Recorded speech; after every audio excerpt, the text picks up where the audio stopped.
Assalamu alaikum, Dr. Zakir. My name is Hema. I'm a revert to Islam. First of all, I have been in Dubai for 18 years. It's the first time that I've heard the true meaning of jihad. I mean, I must say most of the Muslims don't know. I'm sorry. My question is there a limit, an upper limit or an extent mentioned in Quran that you can go to in order to fulfill your jihad? Sister Mashallah accepted Islam, the religion of peace, and I welcome her and congratulate her. Thank you.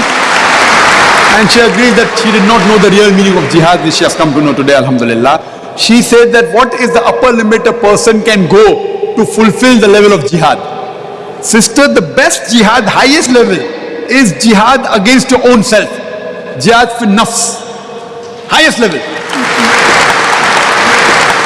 And you can go to any level which Quran gives permission. You should not break the Sharia.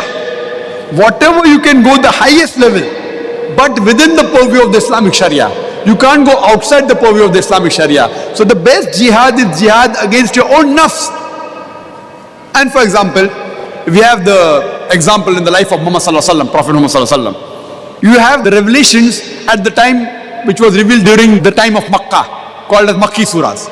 We have the examples of Madni surahs. The major difference is Makki surahs are more talking about Iman and strengthening, etc.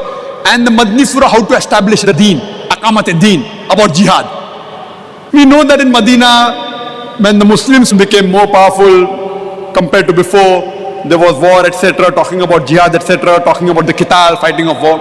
But the jihad that was done at the time of Makkah, when the mushriks of Makkah, when they tortured and killed many of the Muslims, there were people who could fight, like Hazrat Hamza, may Allah be pleased with him, Hazrat Umar, may Allah be pleased with him.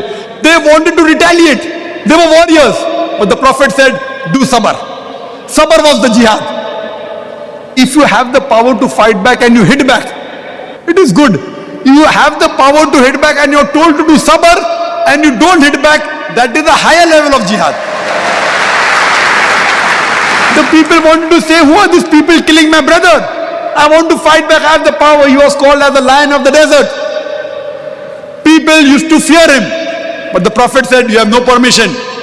So his jihad was controlling himself, sabr. So the jihad keeps on changing in different times. Jihad, sister, doesn't mean only going in the battlefield. That is one type of jihad. And Hazrat Aisha radiallahu anha, the wife of the Prophet, she asked the Prophet that should we go for jihad, talking about going to fight in war? Prophet said, it's mentioned in Sahih Bukhari, poem number 4, hadith number 2784. The Prophet said, the best jihad for you is to perform a perfect Hajj. Hajj was the best jihad for Hazrat Aisha radiallahu anha. Another time it's mentioned in Sahih Bukhari, a person asked the Prophet that should he go for jihad, talking about the qital, fighting. The Prophet said, do you have parents? He said, yes. The best jihad for you is to serve your parents. So the best jihad keeps on changing depending upon the situation. The other time it mentioned Sunan Nisai, the Prophet said, to speak a word of truth against a tyrant ruler is the best form of jihad. That doesn't mean that for everyone serving the parents is the best form of jihad. Because the Prophet knew that his parents required him. So depending upon the time, sister, the best type of jihad keeps on changing. And what is the best level you can go? You can sacrifice whatever you can. And during one of the qitals, one of the jihad, Prophet asked the Sahabas, whatever maximum you can give, you give in charity for the qital. And very famous hadith. Hazrat Umar radiallahu anhu, he was a very rich person he was. He bought half the wealth and he gave to the Prophet. And he said that, MashaAllah, I have given half my wealth. And he thought that he was the highest, indicating that he will get the best of reward. Isn't he the best? The Prophet replied, Hazrat Abu Bakr, the first Caliph of Islam, radiallahu anh, he gave his full wealth. So he will get a better reward than Hazrat Umar. In terms of quantity, the wealth that Hazrat Abu Bakr radiallahu anh gave was a very less compared to the wealth given by Hazrat Umar radiallahu anh. But the percentage he gave was 100%. So the sawab that he will get will be much more than Hazrat Umar. May Allah be pleased with him.